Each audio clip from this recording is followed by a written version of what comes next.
This is the single biggest money decision you'll ever make in retirement, and it takes about 10 minutes at a government office.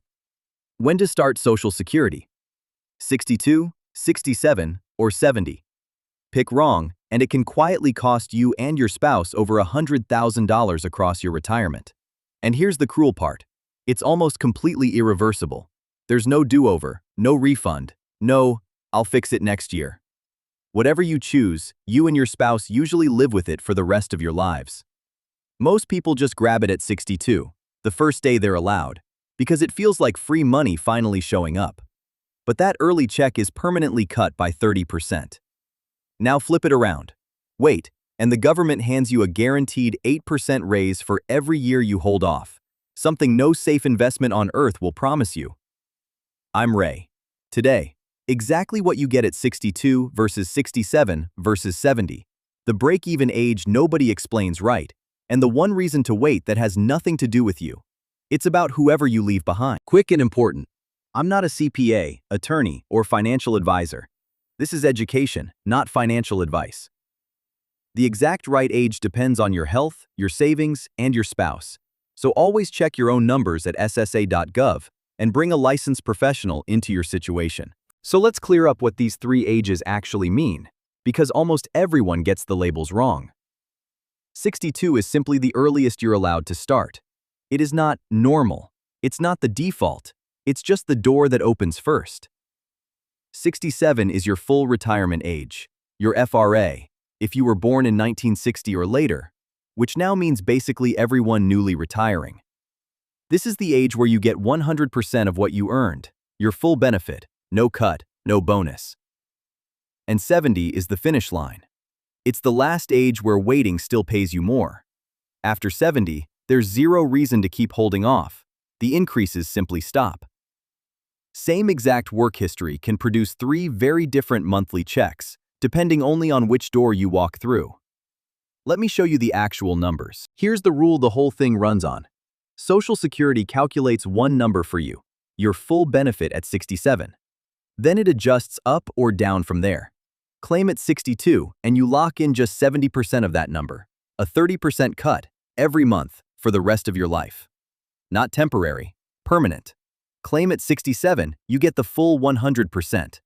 And wait to 70, and you get 124%, because Social Security adds about 8% a year, every year you delay past your full retirement age. One important catch, that 8% only builds between 67 and 70.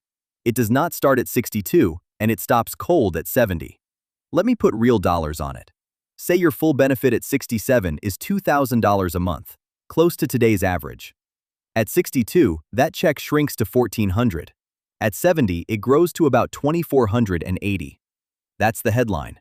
The 70-year-old check is about 77% bigger than the 62-year-old check. For the same person, same work record.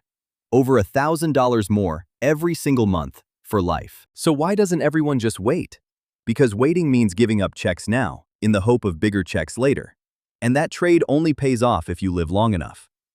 That tipping point has a name, the break-even age. The age where the patient choice finally catches up to and passes the early one. Here are the rough numbers, using that same example. If you're choosing 62 versus 67, you come out ahead by waiting if you live past about 79. For 67 versus 70, the line crosses around 83. And 62 against 70, the two extremes, break even around 80.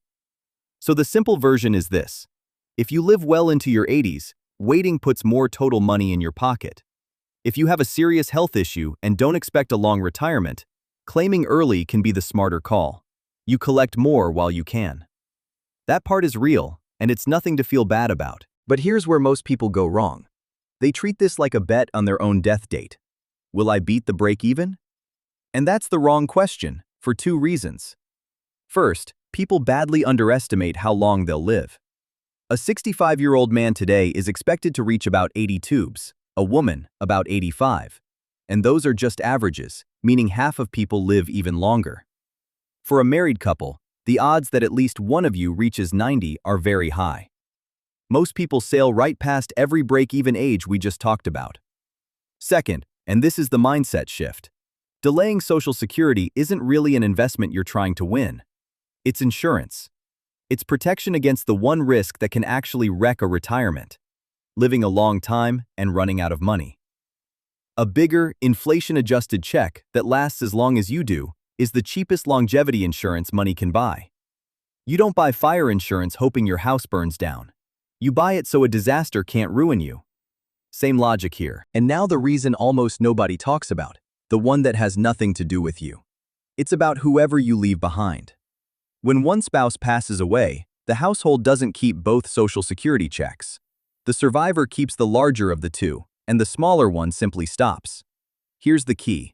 That survivor benefit is based on the higher earner's check, including every delayed credit they earned by waiting. So when the higher earner waits until 70, they're not just boosting their own check. They're permanently raising the floor for their husband or wife, for the rest of that person's life, which could be 10 or 15 years longer. And remember from our widow's tax video, when that surviving spouse is suddenly filing single, they get hit with lower tax thresholds at the worst possible time. A bigger survivor check is exactly what cushions that blow.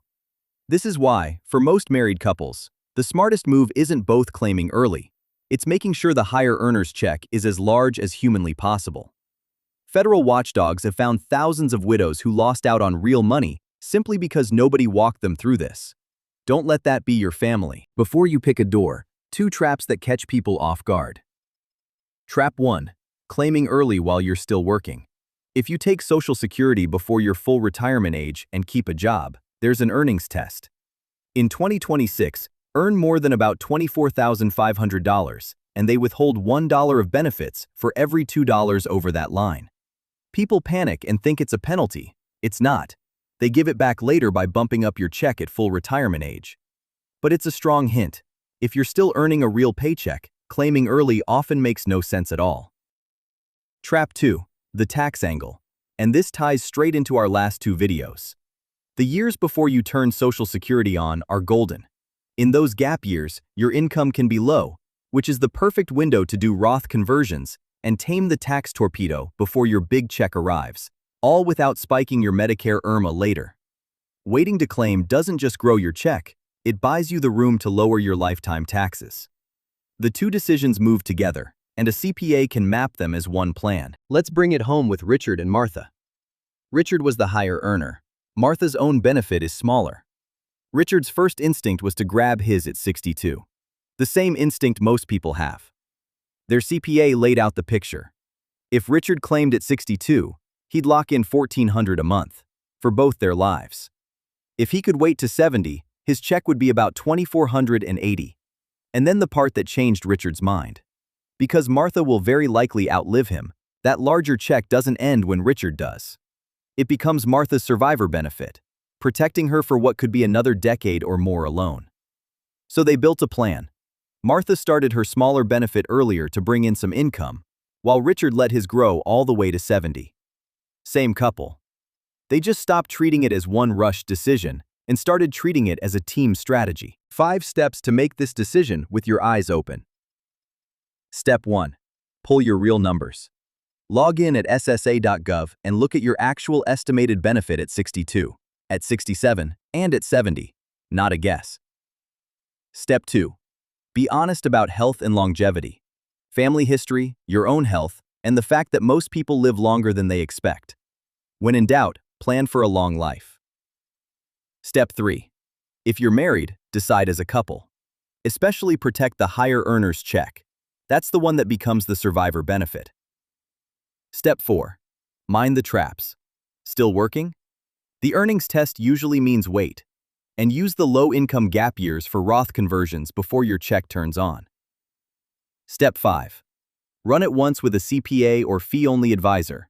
Social Security, taxes, IRMAA, and your spouse all move together, and a pro can find the cheapest path for your whole life, not just this year.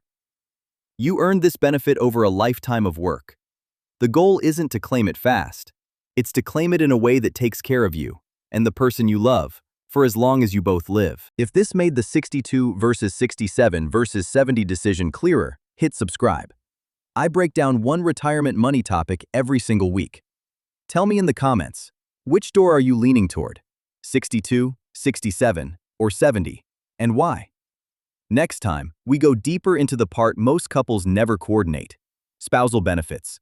How a husband and wife can stack and time their two checks to pull thousands more out of the same work record. If you're married, that one could be the most valuable 10 minutes of your retirement. Don't miss it. I'm Ray. Take care of your money and take care of each other. See you in the next one.